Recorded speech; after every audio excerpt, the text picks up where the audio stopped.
Hello everyone, I'm Turio and welcome to my first ever devlog. I'm currently developing a top-down stealth game about space pirates who don't use violence. So your only option to complete missions is to be as least suspicious as possible. This is done in quite a few ways, which I will explain in a bit. Anyways, I've currently been working on the game for around 2 weeks, and this log will be focused on the planning aspect of what I've done so far. So, after Slime Cave, I was thinking of what could be my next game. I really like games about space, and have been watching videos about Star Citizen, which is, in essence, an amazing, in development, space explorer slash combat simulator. Despite what some people may think of the game, the main idea of exploring the vastness of space in video games is something that's always fascinated me. However, my game will be about none of that.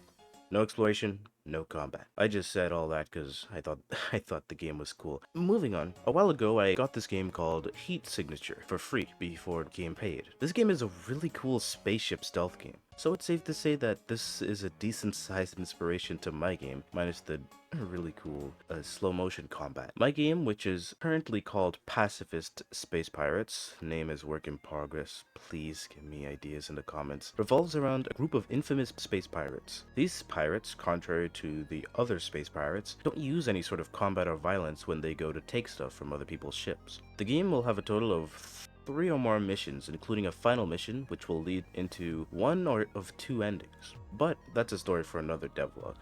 Before you start a mission, you will be able to choose a crew member who all have something stealth related that they are better at than the other. The reason your crew is able to get onto other people's ships without getting seen is because your ship is equipped with a way to mask its position indefinitely, so no one will be able to detect it when you're nearby. Similarly, each of the crew members have a module in their spacesuits that mask their biosignature. However, there is a timer for the amount of time the suit can do this. So in each mission, you will have a certain amount of time to get as much loot as possible before enemies will know exactly where you are. This will obviously get more difficult with the introduction of different enemies, such as ones that can see faster or run faster. So how exactly would you start a mission?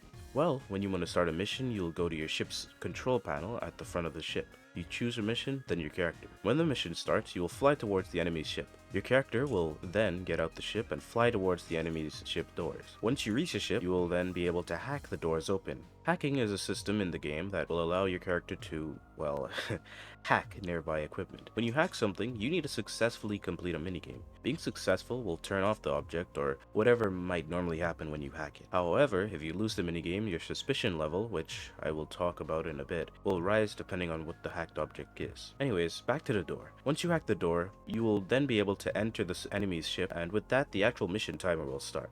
So, how do you keep yourself from getting caught, you may ask? There are 2 main things you need to worry about. The main enemies, or the people enemies, and the cameras. I may also add other stuff like sensors, but for now, I will talk about these 2. They both have their own kinds of detection. For the camera, it's a circle radius. When you are detected by one, nearby enemies will come to check the camera. For the people enemies, because I wanted to give myself more work to do, a cone is used for the detection. If you are in the cone's range, the enemy won't see you until around a second. However, during that time, the cone will follow your player's position. Both of these will add suspicion to your character. Anyways, these are the main ones to watch out for, but there are also a few others. For instance, you can sprint. However, it makes noise, which will bring nearby enemies to the noise's location. Similarly, when you take stuff from crates and containers, there's a chance it'll make noise as well. You may also be able to throw coins every now and again to distract nearby enemies. Moving on, there are other ways to not get caught. One of the things you can do is make use of the hiding system. There are multiple objects, like lockers and tables, to name a few, which allow you to hide from enemies. This will be good for whenever you may be chased by an enemy or to hide from a camera's path. The second thing you can do is hack certain nearby equipment on the enemy's ship. Currently, I have plans to let you hack the ship's nearby cameras, and if you are near it, turn off the lights. If you hack a camera, it'll shut off the camera for a certain amount of time, so you can sneak past it without any worry. If you hack the lights, then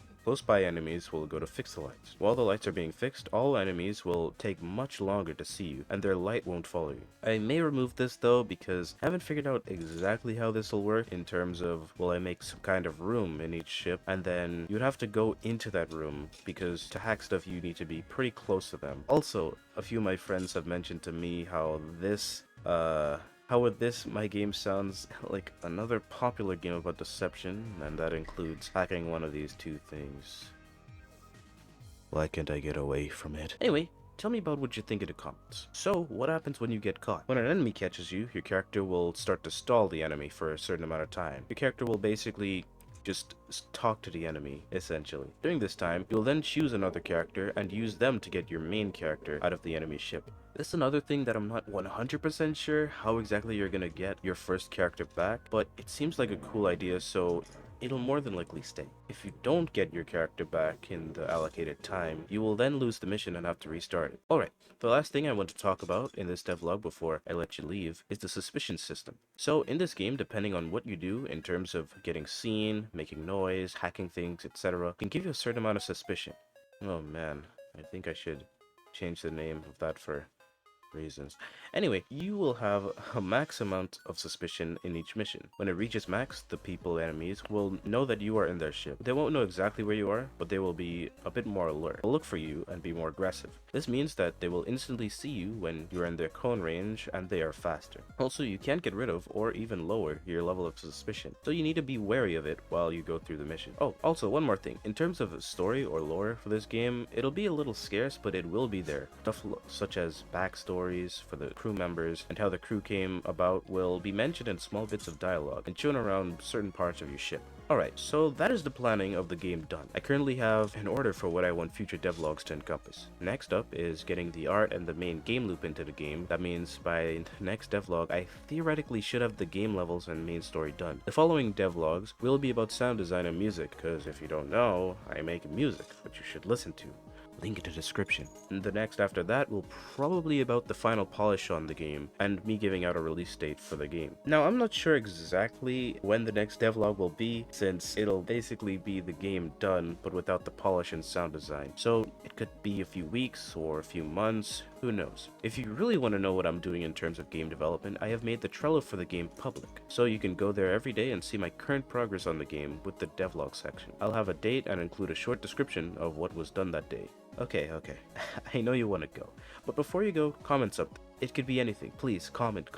I need you to comment. It could be about the game. It could not be about the game. Just comment something. Thanks. Okay, bye.